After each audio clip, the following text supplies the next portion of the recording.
Your grip is why you slice, not your swing. If you're tired of watching your driver disappear into the trees and you've been trying to fix your slice by changing your swing, you may be working on the wrong problem. Because the real reason you slice might be happening before you even start your backswing. I've seen countless golfers spend months changing their swing path, their takeaway, their release, but the slice keeps coming back because they've never fixed the one thing that controls the club face before the swing even begins, their grip. So in this video, I'm going to show you the exact grip mistakes that cause most slices, the simple changes that you can make, and how to give your club face the best chance to square naturally. By the end, you may realize that your swing was never even broken. You were just giving yourself a much harder job than necessary. Let's get into it.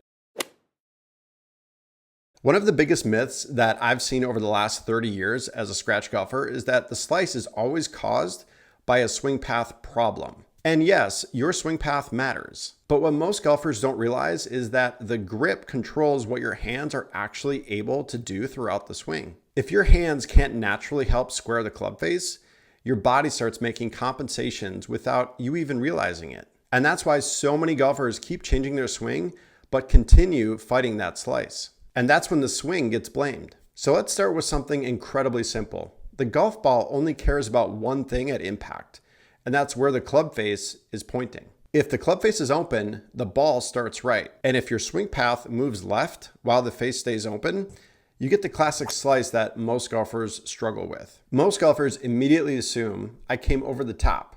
But here's what the better question is. Why did you come over the top in the first place? Because often your body is simply trying to fix a problem that started earlier. It's trying to square a club face that your grip made difficult to control. And if you're in need of a little bit of help with your grip, I've actually left my free golf grip guide in the description box below. It's a 10-step guide that will help ensure that you've got the proper grip every time. Be sure to grab that before you leave. So I want you to think about throwing a baseball. If you tried to throw with your wrist locked in an awkward position, your body would naturally make the adjustments to compensate. Golf works the same way. When your grip puts your hands in a weak position, the club naturally wants to stay open. Then your body starts making all these emergency corrections. You throw your shoulders, you pull across the ball, or you cast the club, not because you want to, because you're trying to save the shot. And here's where almost every golfer gets fooled. The next mistake actually makes golfers believe that they're holding the club correctly when they're doing the exact opposite. So let's talk about a weak lead hand. Let's look at your lead hand because this is where many slices begin. When you look down at your grip, how many knuckles can you see?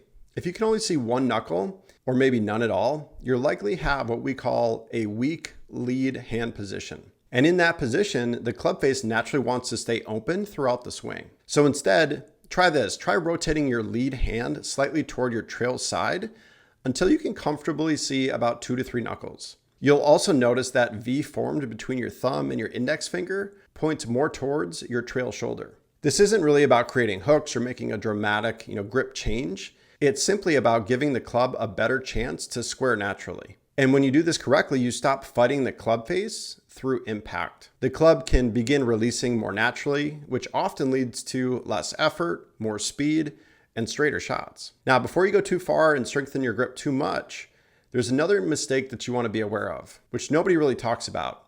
And it may even be the most important one. The trail hand is really the real culprit. I honestly believe that the trail hand is one of the biggest reasons many golfers struggle with a slice. Most golfers place their trail hand too much on the top of the grip. When that happens, the palm faces more toward the target, which makes it harder for the club face to naturally rotate and square through impact. Think about it. If your trail hand is in that position, your hands are fighting against the motion that you need to create a consistent release. Instead, try turning your trail hand slightly more underneath your grip.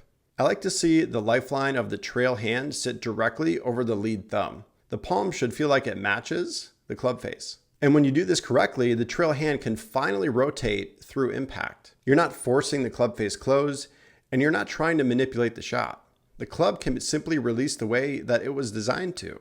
This is one of those changes where golfers often say it feels really weird. And that's exactly what you should expect. Your old grip probably felt normal because you've used it for so long, even if it was making it harder to hit consistent shots. But even golfers with a good grip can still slice.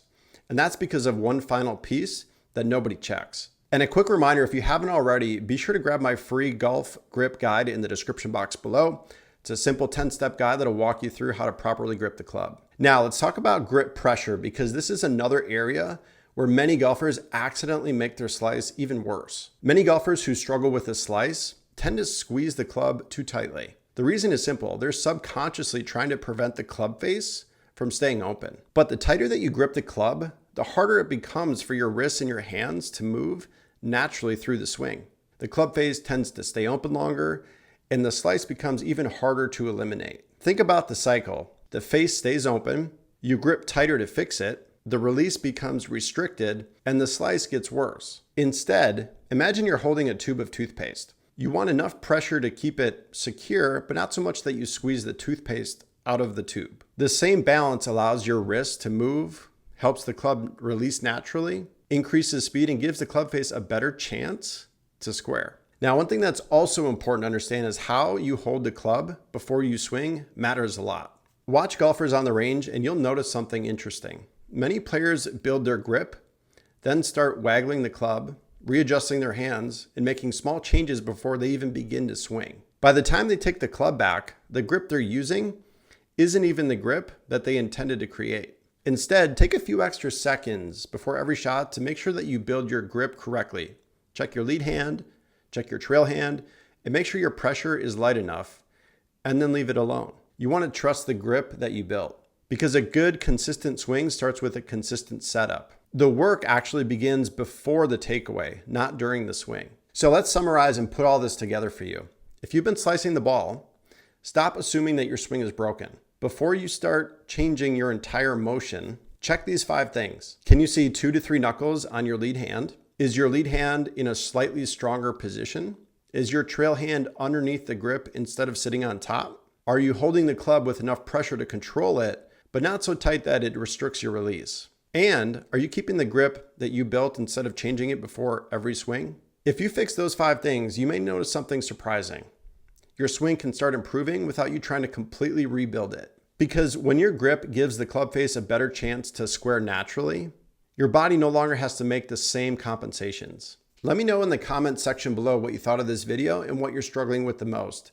Your feedback often helps me create my next video topic. And if you like this video, be sure to hit that like and subscribe button so you don't miss out on any content that I release to help you play better golf. And now that you know this grip technique, the next video that you're going to want to watch is right here, because when you pair what you just learned with this next video, it's way more powerful. Appreciate your time. Thanks for watching, and we'll see you in the next video.